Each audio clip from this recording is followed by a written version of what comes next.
আসসালামু আলাইকুম ভিউয়ার্স। আজকে একেবারে নতুন একটি ডিফারেন্ট মেনু নিয়ে চলে আসলাম। তেল ছাড়া সবজি রান্না। ক্যাপশন দেখেই বুঝতে পেরেছেন। একেবারে ফ্রেশ আমাদের এখানে একটা বাগান আছে। ওই বাগান থেকে ফ্রেশ ঢ্যাঁড়স ছিল কয়েকটা আর ঝিঙা। এটা আমি কেটে নিয়েছি। কেটে নিয়ে এটা একেবারেই তেল ছাড়া রান্না করব সবজিটা। খুব টেস্টি হয়। আমি তেল ছাড়া অনেক ধরনের সবজি করি। তো মনে হলো যে এটা যারা তেল ছাড়া খেতে পছন্দ করেন তারা হয়তো উপকৃত হবেন, আর যারা পছন্দ করেন না তারা অবাক হবেন এবং খুবই অবাক হয়ে বলবেন যে আমরা কীভাবে তেল ছাড়া সবজি খাই, এটা কি একটু টেস্টি লাগবে? কিন্তু আমি বলবো যে এটা আসলেই অনেক টেস্টি লাগে।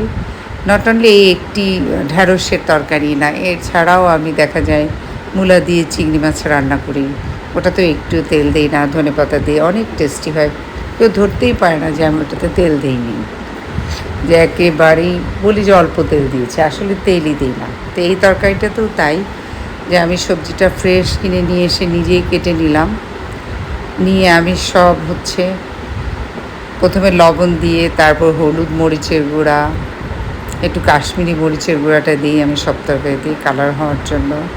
আদা রসুন বাটা আর পেঁয়াজ বাটাটা আমি এখানে একটু বেশি পরিমাণে দিয়েছি, কেননা পেঁয়াজ বাটাটা এটাতে একটু বেশি লাগে, তাহলে একটু গ্রেভিটা হয়। আর আমি একটু পেঁয়াজ খাই বেশি।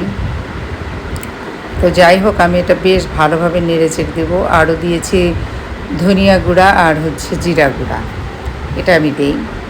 আর আমি ঝাল খুবই কম খাই, এই জন্য ঝালটা একটু কম দিই। কাঁচামরিচের ঝালটা দিই একটু।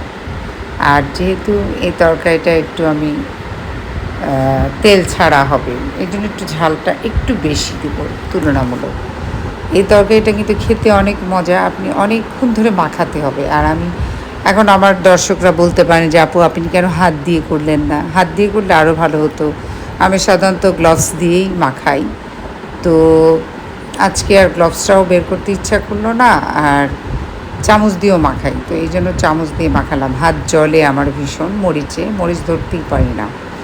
এটা আমার মনে হয় আমার মতো অনেকেরই এই প্রবলেমটা আছে। যাই হোক, এটা আমি সুন্দর করে মাখিয়ে নেব চামচ দিয়ে, অনেকক্ষণ ধরে মাখাবো। তো যেহেতু ভিডিওটা এডিট করেছি, তো এই জন্য কিন্তু আমি আরও অনেকক্ষণ মাখিয়েছি, ওটা দেখানো গেল না।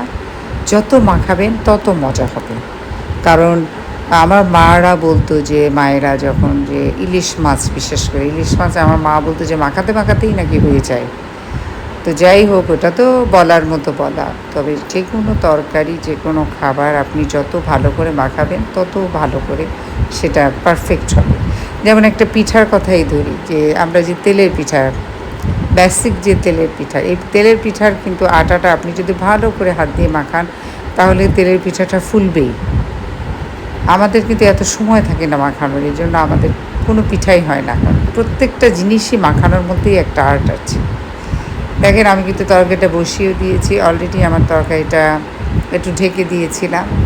দেখেন কি সুন্দর কালার হয়েছে, আর অলমোস্ট হয়ে গেছে। কাঁচামরিচ কিন্তু আমি অনেকগুলো আবার আস্ত দিয়েছি, কারণ বেশি ঝাল হলে আবার খাওয়া যাবে না। কিন্তু কাঁচামরিচের যে একটা ফ্লেভার, এটা আমার খুব ভালো লাগে। তো এই তরকারিটা আসলে আমার মনে হয় আমার মতো অনেকেই তেল ছাড়া তরকারি রান্না করে। তারপরে এই তরকারিটা দেখেন একেবারে আমি শুকিয়ে ফেলবো, মশলাটা গায়ে গায়ে লাগিয়ে ফেলবো। তরকারিটা খেতে কিন্তু অনেক টেস্টি লাগবে। যেটা বলছিলাম, যে সব কিছুই মাখানোর উপর ডিপেন্ড করে। মাখানোটা ভালো হলে সব কিছুই ভালো হয়। সেটা পিঠা বলেন, তারপরে মাছ বলেন, মাংস বলেন, সবজি বলেন, যাই বলেন না কেন। ইভেন ভাতও যে আপনি তরকারি দিয়ে মাখাবেন, সেই ভাতটাও যদি ভালো করে মাখান তরকারি দিয়ে, তাহলে মজা লাগে। দেখেন, আমার তরকারিটা হয়ে গিয়েছে, আমি ঢেলে ফেললাম খুবই সুন্দরভাবে। খুব চমৎকার, আমার তো খুব পছন্দ।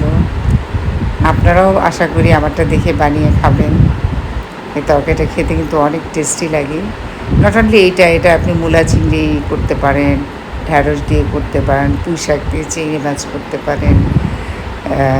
আরও বিভিন্ন ধরনের ভেজিটেবল আছে, যেটা চাইনিজের সবজি, সেটাও কিন্তু আমি তেল ছাড়া করি, বাটারও দেই না, একেবারেই তেল ছাড়া। ব্রোকলির যেটা একসময় দেখাবো, ওটা আমি আপনাদেরকে। আসলে সবাই সবার রান্নার মধ্যে একটা আর্ট থাকে, আমারটা এক ধরনের আর্ট, আবার আপনারটা আরেক ধরনের আর্ট। সবার কাছ থেকে কিছু না কিছু শেখা যায়। সবার জন্য অনেক অনেক শুভকামনা রইল।